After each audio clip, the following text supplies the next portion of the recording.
has allowed us to do this devotions, I believe, to prepare us, to strengthen us, because as we have seen through the centuries, our brothers and sisters in faith had to make that tough choice uh, t- to stand for God, for Jesus, and it wasn't easy.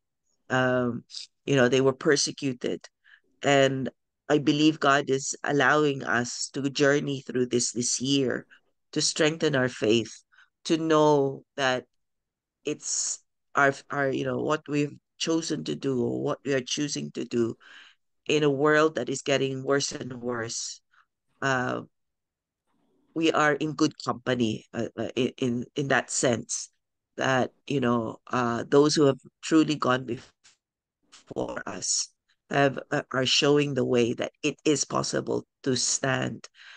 It is possible to continue being strong in the Lord despite the desperate, the persecution that we've read in the Bible, but we've seen outside of the Bible, that it is possible to do it, so that hindi tayo maghihina. So, the other day, I shared about, 'di ba, yung uh, the missionaries. And so today, this is not a missionary, but it's somebody who um, founded a movement. It wasn't just the Wesleys. It wasn't just John and Charles who founded movements in faith.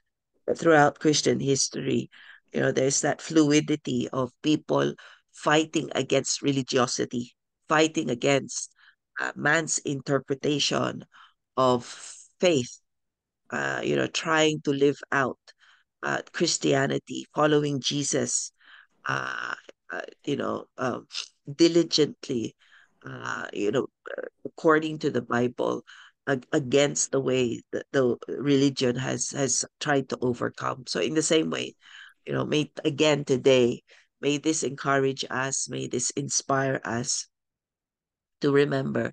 So, the title that's given by the Devo is A Narrow Escape.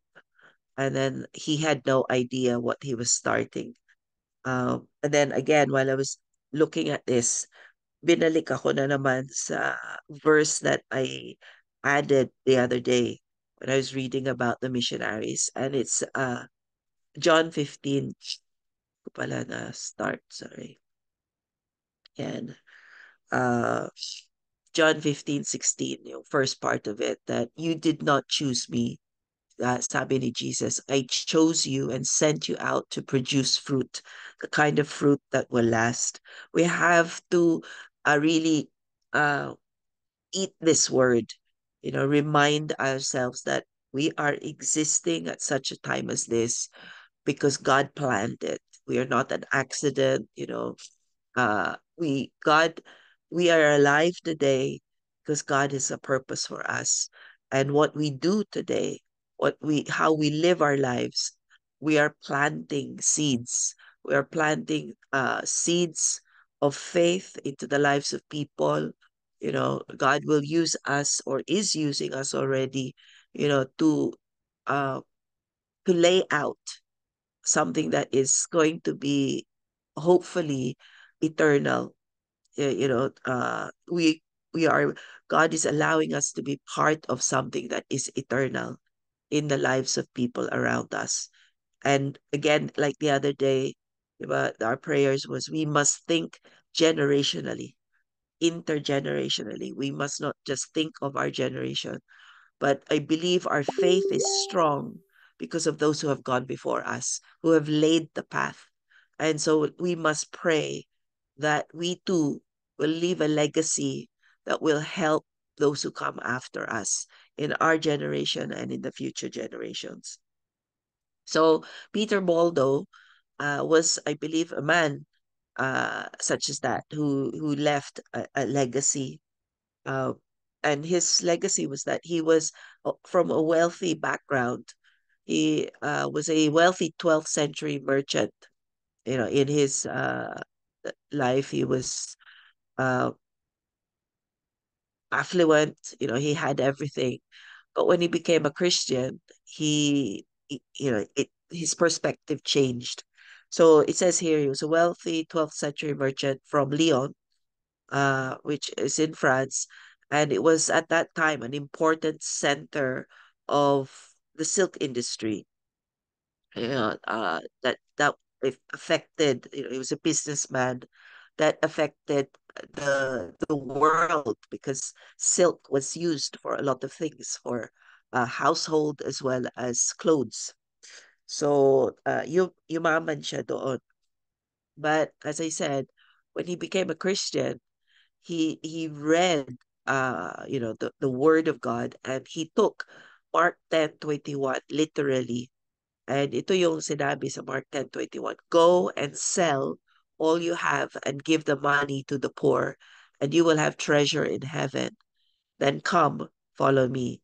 Ito po yung conversation ni Jesus with the rich young man. Di ba? Sinabi niya yung sa lalaki noon sa Bible, ibenta mo lahat ang sa inyo and sumunod ka sa akin. Look for the treasure in heaven, not in the world. And so Waldo uh, took this literally. He lived it out. And he did precisely that. When in 1173, he gave away his property. He didn't sell it, but he gave it away, believing that apostolic poverty was the way to perfection. So this is a quotation, the one in parenthesis from Wikipedia. Right? So he was uh hindi lang believing that poverty was the way to perfection, but apostolic poverty. The word apostolic is, di ba, it's something new. You're doing something new. And it's also to do in nowadays they use it about church planting, but making a difference. So that's what it was. He wasn't just living for himself, but he was taking the vow of poverty so that he could help other people. He was paving the way of apostolic poverty. So Waldo never intended to found a movement. Uh, Ginawa niya para sa sarili niya. Pero, as he lived it out, he became, what did it go? Sorry. Ay, hindi siya nag-move. Bakit hindi siya nag-move? Uh, just like with any movement, I believe, like-minded people saw what he was doing, said decided that they too believed in that and wanted to do the same thing. So he started to gain followers. So that's why the movement was started. But he merely wanted to follow Jesus as the disciples had done. So this was what I was saying, lifestyle Christianity, practical Christianity, not taking the word and living the word, sinasabuhay niya. And so, as I said, soon after, other people wanted to follow him.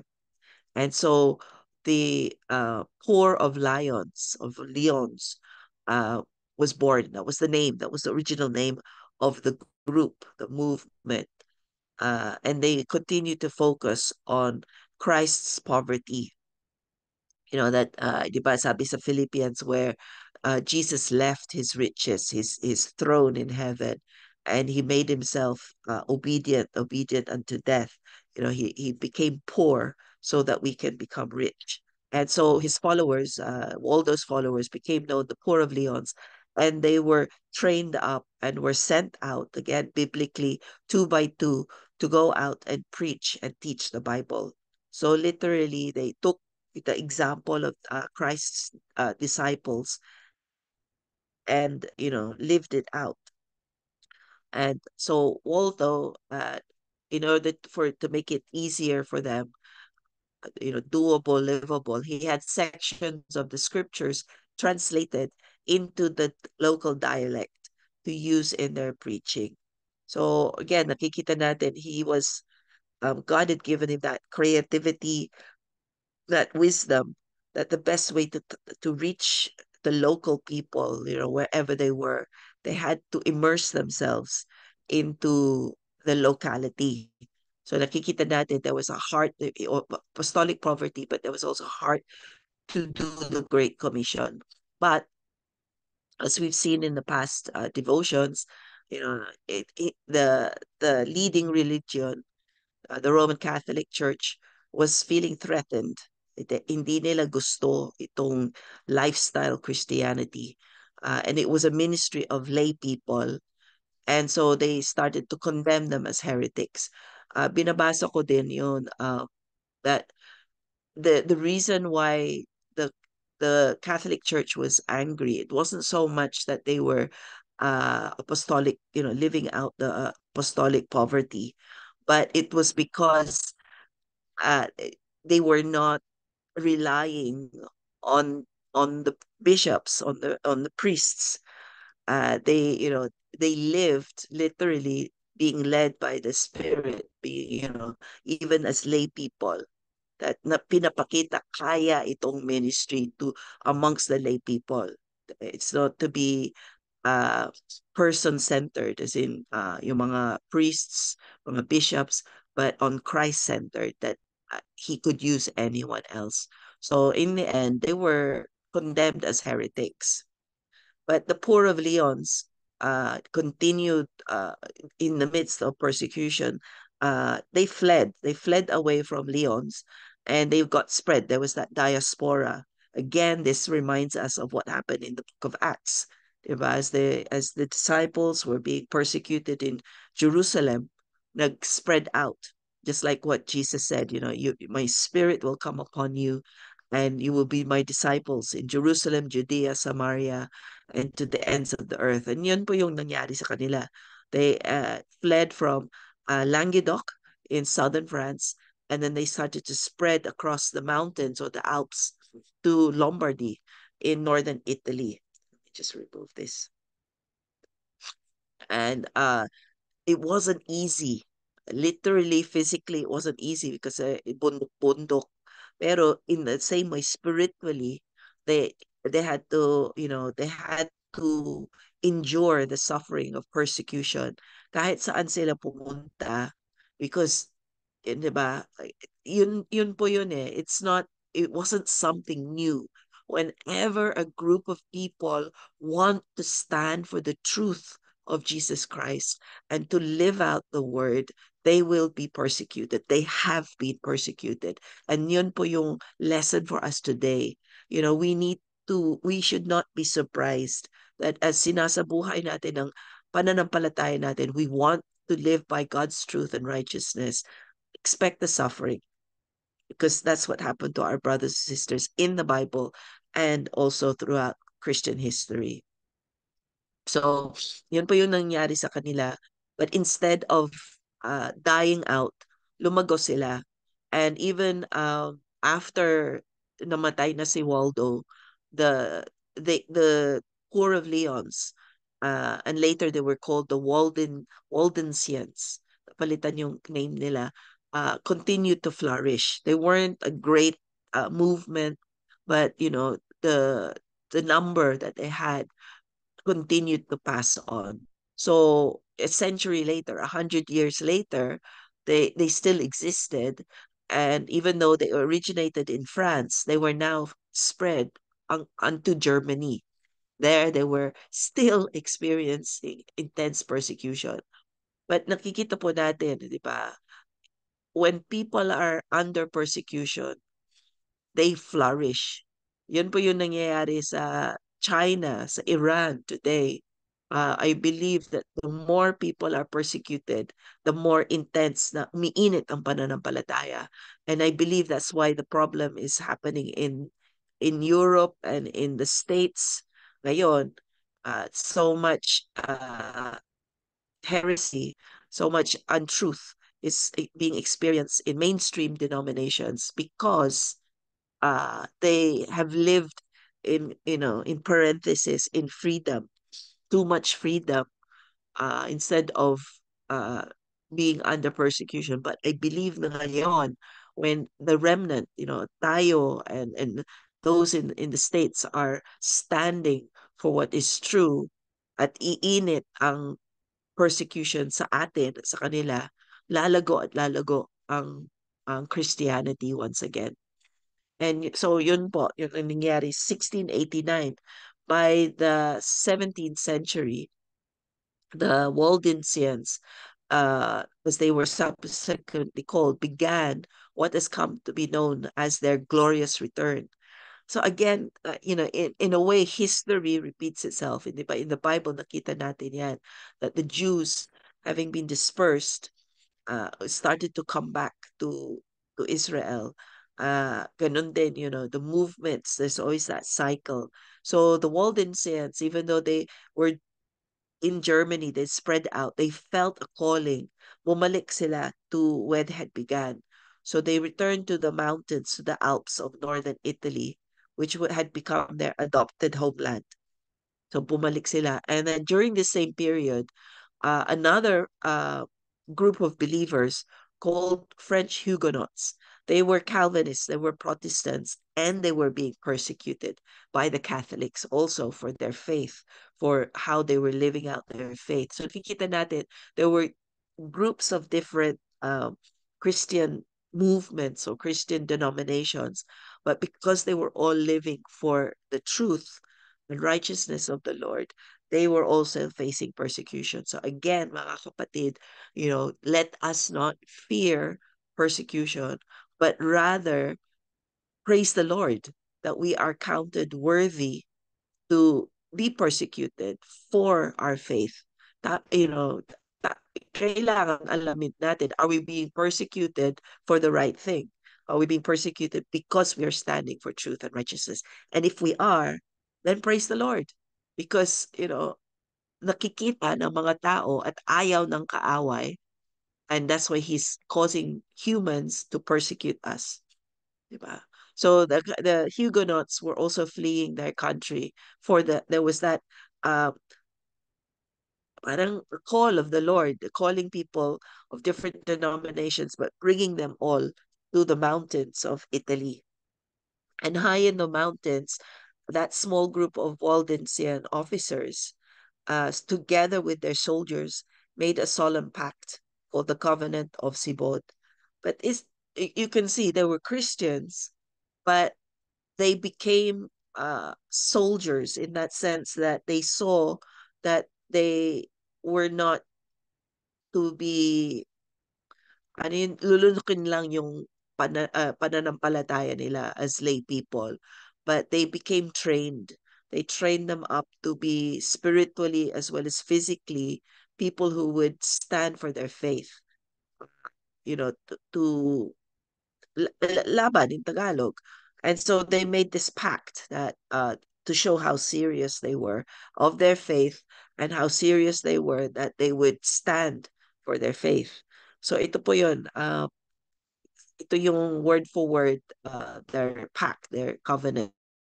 God, by His grace, having brought us happily back to the heritages of our fathers. Yung binalik kami from sa labas, bumabalik kami sa where we started to reestablish there the pure service of our holy religion in continuance and for the accomplishment of the great enterprise which this great God of armies hath hitherto carried on in our favor. So they're basically saying, binalik tayo dito, saan man tayo nag-umpisa, yung mga ninuno, yung 100 years ago, para ituloy natin yung inumpisahan ng Panginoon dito, living in His favor.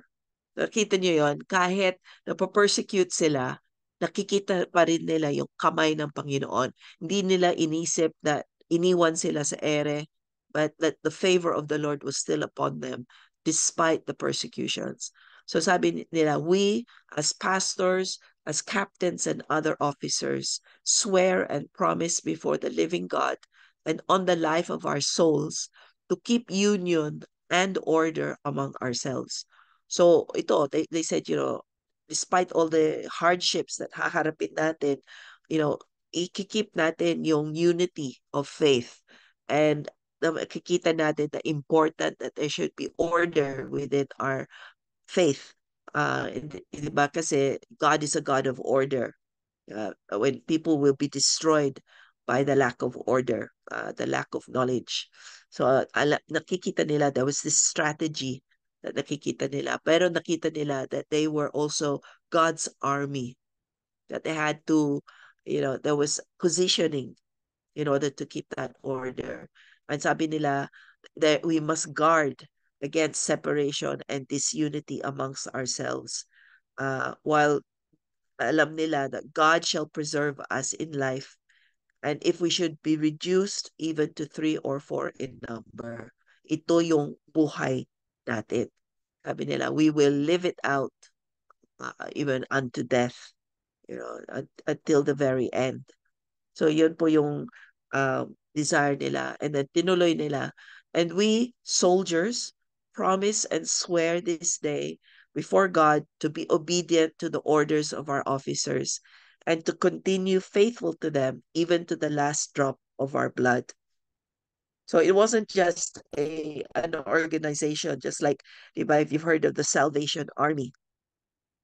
So the Salvation Army, they call themselves officers, may captain sila and all that. But they are a peaceful movement. They're a peaceful organization. They are soldiers for Christ. Pero dito, sa time ng Waldensians, talaga literally, they were ready to fight. Fight against the persecution, fight against the wrong belief, religiosity, fight unto death in order to spread. So it was hand in hand. They would share the gospel, but they were unafraid to also fight to defend themselves. So in order that union, which is the soul of all our affairs, may remain always unbroken among us. The covenant was that the officers swear fidelity to the soldiers and the soldiers to the officers. So this was a covenant that they would work together, defend each other, and at the center, that Jesus would be at the center, promising to our Lord and Savior Jesus Christ to rescue, as far as it is possible to us, the dispersed remnant of our brethren from the yoke which oppresses them. That along with uh, that we may establish and maintain in these valleys the kingdom of the gospel, even unto death. In witness whereof we swear to observe this present engagement so long as we shall live. So it's a covenant that they all signed, and anyone who joined them, with this was like their creed, their covenant with each other and with the Lord. This is very telling because yun nga, they nearly got wiped out in the 17th century. And that's what it connects to today. The May 2nd in 1690, their numbers were reduced over a hard season of winter. And it was reduced from, many to 300 men. And this reminded me of the time of Gideon, diba? That 300 men lang na iwan. And the Waldensians were entrenched on the mountain crags. So dun sila, that these 300 men found themselves locked down against an army from France, the dragoons, who were in the valleys. So hindi sila makaalis sa bundok-bundok kasi they were surrounded. Lined up beneath them in the valley were 4,000 French dragoons led by the Marquis de Fakir. Okay, so it look at it what happened to Gideon, ganun din sila, di ba? And other things in the Bible. But ito, the Marquis first attacked during a severe snowstorm. Then he commanded his artillery, his soldiers, his armed soldiers to roll its cannons up the slopes to attack the bedraggled remnant of men. When it says bedraggled, burdened, remnant, konti na lang sila, pagod sila. They didn't have that much weapons left to really fight. So they were just a few who climbed higher and higher. Uh, they didn't want to surrender, but they climbed higher and higher. But there was an expectation that being surrounded by such a great army, they would eventually die. but they felt that they would defend themselves unto death, until the last man standing. So the Marquis was so confident in his victory that he already sent a victory message all the way back to France. Remember, they were in the Italian Alps. So he sent it back to his own nation to declare that na wipe out na ang itong mga heretics.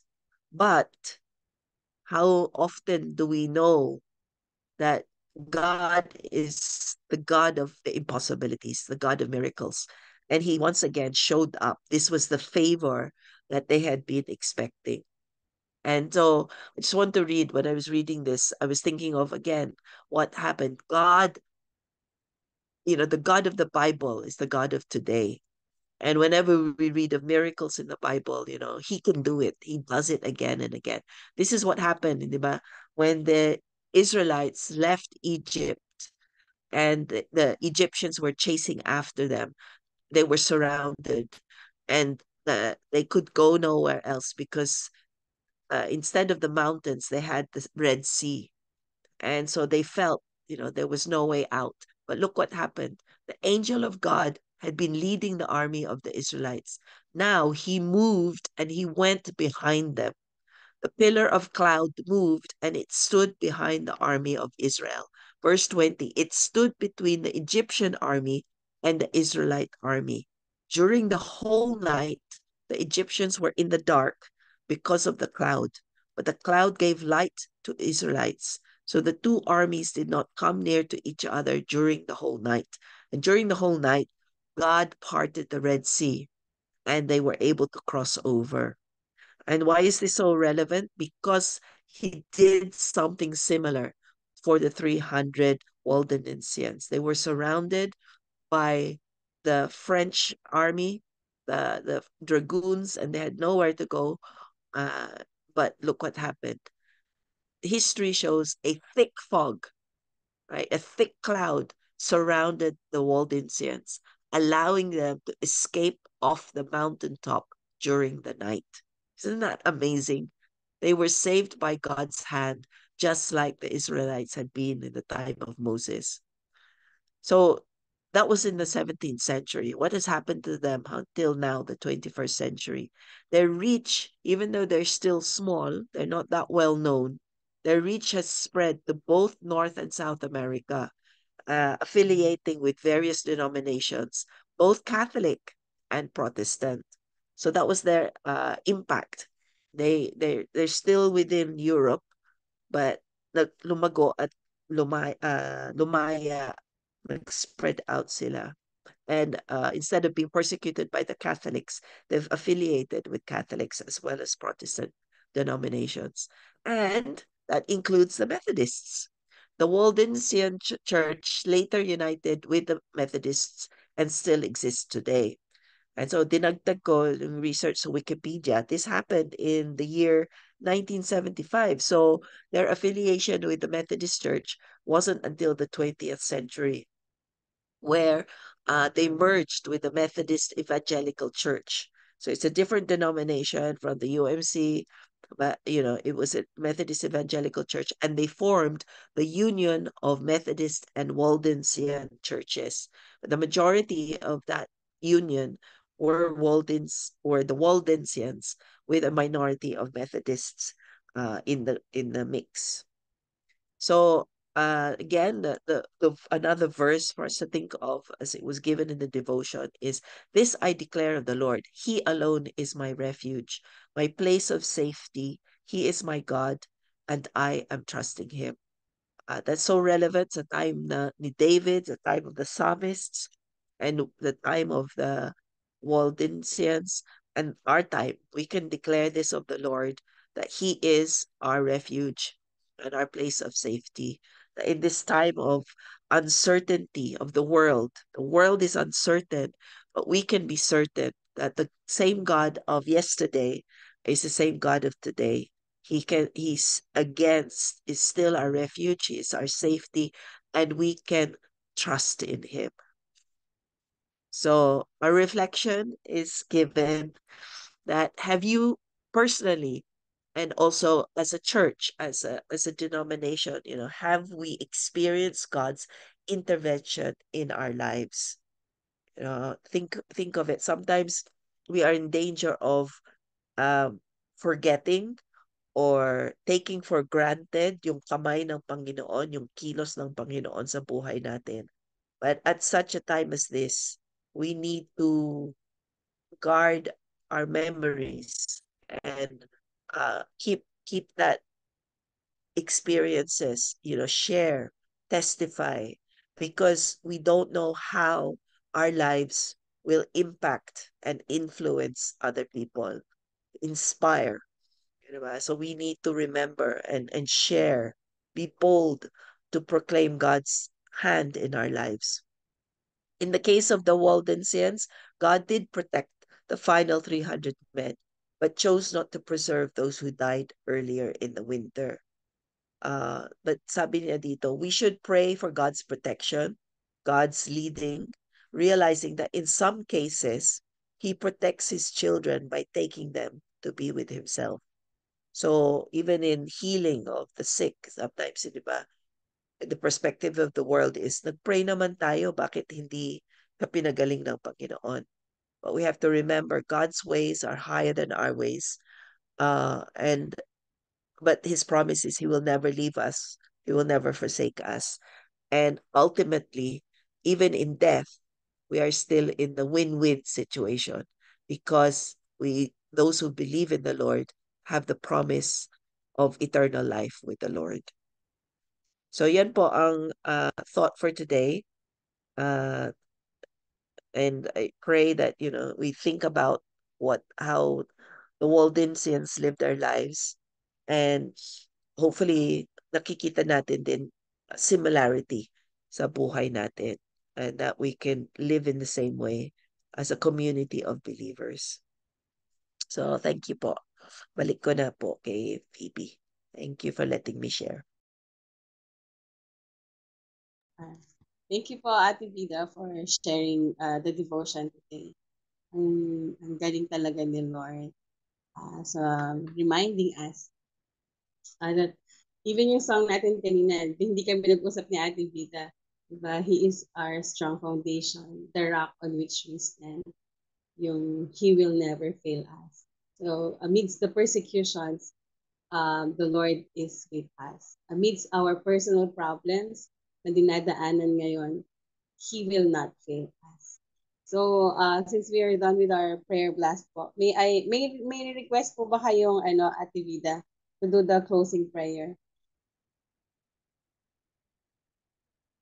May assign po kayo. Naka-mute po kayo, Ate. Pwede po si Pastor David. Dito po siya. Actually po, Closing sa ating and Thanksgiving prayer and benediction na rin po. opo. And, Thank you.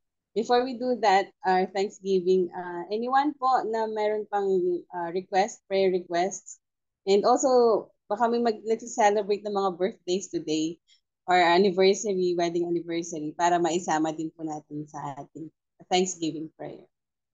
Kung meron po, type nyo na lang po sa chat natin. So, Pastor Dave, please do the Thanksgiving prayer po and benediction. Thank you.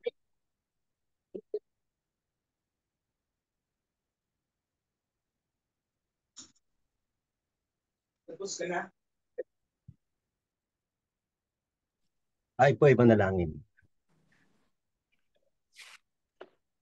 Diyos ni Abraham, Isaac at Jacob, nagpapasalamat kami, Panginoon, sapagkat ang iyong pagkilos, maging ang iyong kababalaghan ay hindi nagbabago at hindi magbabago. Salamat, Panginoon, sa mga patotoo katulad ng buhay ni Peter Waldo, Panginoon, na siya ay nanatili sa pananampalataya at sa kanyang pagiging matatag sa kabila o sa gitna ng mga pagsubok kasama ng kanyang mga kapatid. Alam namin, Panginoon, na sa iba't ibang mga sitwasyon, maharap din kami sa mga pagsubok. Ito man, Panginoon, ay dahil sa pananampalataya, pamilya o karamdaman man. Tunay, Panginoon, na sa iyo lahat ay mayroong posibilidad. Nagpapasalamat kami, Panginoon, sapagkat Ikaw ang Diyos na handang kumilos maging sa mga paraang hindi namin inaasahan. Dalangin namin, Panginoon, na may pagpapasalamat. We can even thank you in advance, Father God, that you will send your cloud of protection, your cloud of provision, your cloud of provision sa amin, Lord God. Cloud of healing, Lord God. Cloud of hope. Alam namin, Panginoon, na sino man ang nagtitiwala sa iyo, we are fully covered. We are fully covered. There's nothing for us to worry about. Salamat, Panginoon, sa patuloy na pagtatalaga ng inyong pong mga lingkod upang gumising ng maaga, makipanalangin, makipagdiwang sa maraming kabutihan mo sa amin. Salamat, Panginoon, sapagkat alam namin na ang sino mang nagtitiwala sa iyo at isinusuko ang lahat ng buhay, lahat ng aming mga gawain o plano, Panginoon, ay magtatagumpay. Purihin ka, Panginoon. Ito po ang aming dalangin sa pangalan ni Jesus. At ngayon, tanggapin natin ang hindi nagmamaliw na pag-ibig ng Diyos Ama na tinatawag nating Abba, Father. Tanggapin natin ang pagliligtas ng ating Panginoong Jesucristo, ang walang kupas na apoy at inspirasyon ng banal na Espiritu, ang manatili sa atin mula ngayon hanggang wakas. Amen at amen. Shalom. Good morning. Amen. Thank Shalom. you, Thank Ate you. Morning, Vida. thank you po, Provida. Good Thursday, everyone. Vida. Thursday. Thank you. Sige po, Happy picture po tayo. Thursday. Marami pong salamat sa panalangin para kay Billy Topacio. Maraming salamat po. God bless you po, Sister Cynthia and Brother Billy. Salamat po. Tita Eunice, nag-picture na po kayo. Pag-picture po tayo. Sige po. Sige. Ready, smile po. One more. God bless you po, Sister Cynthia and Brother Billy. Maraming Yes. Samahan po kayo ng Panginoon. God bless.